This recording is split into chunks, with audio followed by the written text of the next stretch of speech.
is Donna Gunter from OnlineBizU.com with another Get Found Online Quick Tip, where I share with you the quickest, most effective strategies that help you leverage your expertise, automate your business, and get more clients online.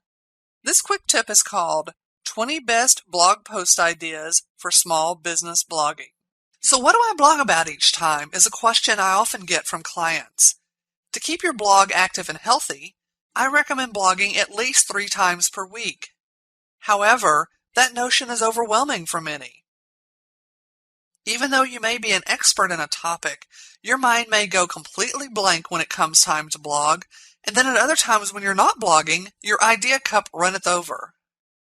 The primary thing to remember is that blog posts don't have to be long and complicated. You're not writing an article, a report, or a thesis. Many times a blog post is only a paragraph consisting of a few sentences that contain your thoughts about something. Now, doesn't that sound easier than composing a 600-word post each time you sit down to blog? Here are 20 ideas you can use to help you create a blog post when you're stuck for an idea. Number 1. Current events. Can you link what you do in your business to a current event? Open up your daily newspaper or your RSS newsreader and see what's happening in the world, in your country, your state, or your city. Give your opinion about the event and a solution if you have it, and relate that to your business if you can. Number 2. Trends in your industry. I read constantly and I subscribe to more industry publications than I have time to review.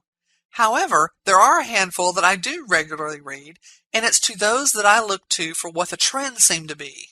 When you blog about the trend, put your unique perspective on it, or write a rebuttal post, disagreeing with the relevance of the trend. Number 3. Get personal. Tell a story about what's happening in your life or in your business that would be useful or instructive for your readers.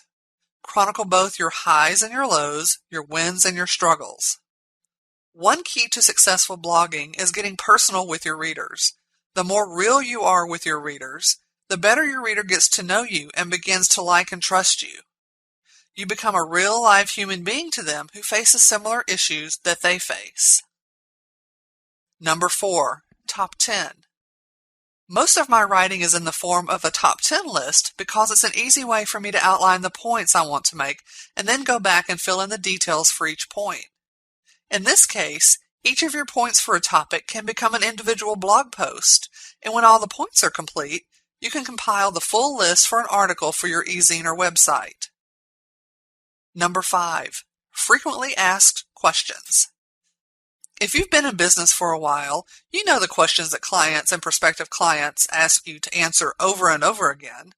Instead of repeatedly responding to the same questions, write a series of blog posts that answer your target market's most frequently asked questions.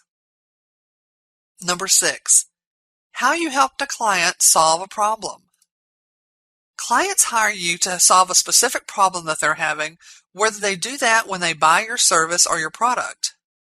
List 3 to 5 most recent problems that you have helped your clients solve. Create a post that talks about the problem and the solution you provided, either with your client's permission or by making it generic enough to hide the client's identity, that becomes a learning experience for your readers. Number 7. Interview an expert. What people do you know and admire in your industry? If you admire them, chances are that members of your target market do as well.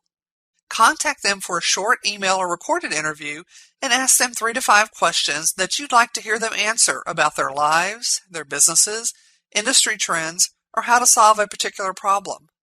Publish the interviews as blog posts, adding audio and graphics if you have them. Number 8. Solicit and answer questions.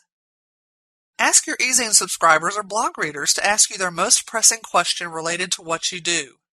I do this and get questions for 1 to 2 blog posts per week, and it helps me stay in touch with the needs of my readers as well. Number 9. Review something.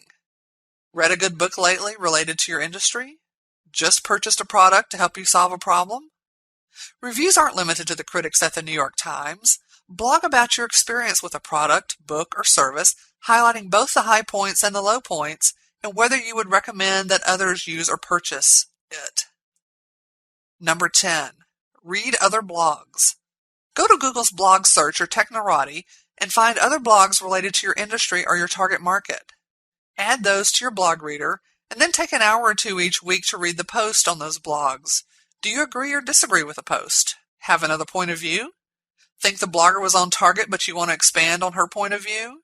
Reading other blogs is a great way to generate ideas for your own blog. Number 11. Keep an idea file. Sometimes a blogging idea or concept will strike you when you don't need it or don't want to blog. Begin a blog idea file by creating a document or spreadsheet to track your ideas and your thoughts. If you're in the zone, go ahead and write the post, and then you can post it to your blog on a day when the idea well is dry.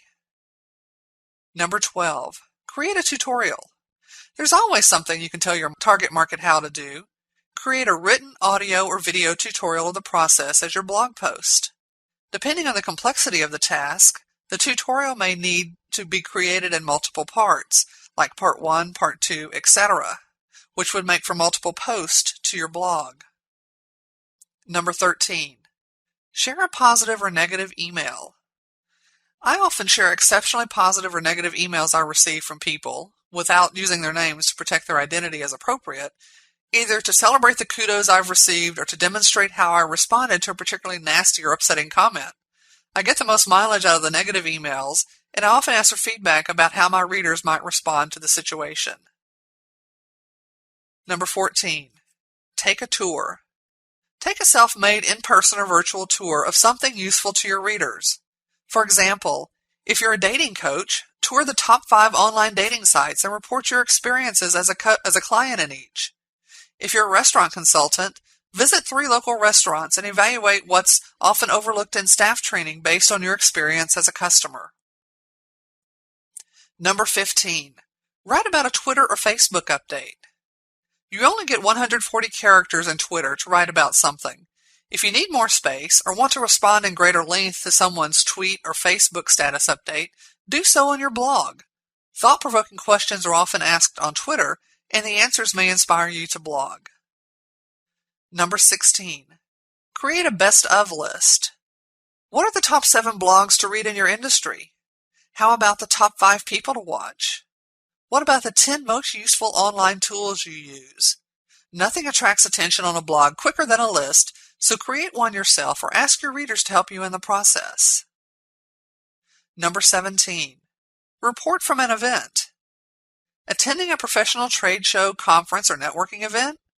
You can report live about your experiences at the event on your blog. Talk about the workshops you attended, the vendors you met, the speaker you heard. The sky's really the limit here.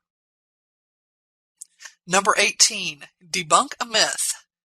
Each industry is plagued with myths and fallacies about the success or failure of something or what does or does not work in that industry, and it's something that industry professionals would like to see vanquished once and for all.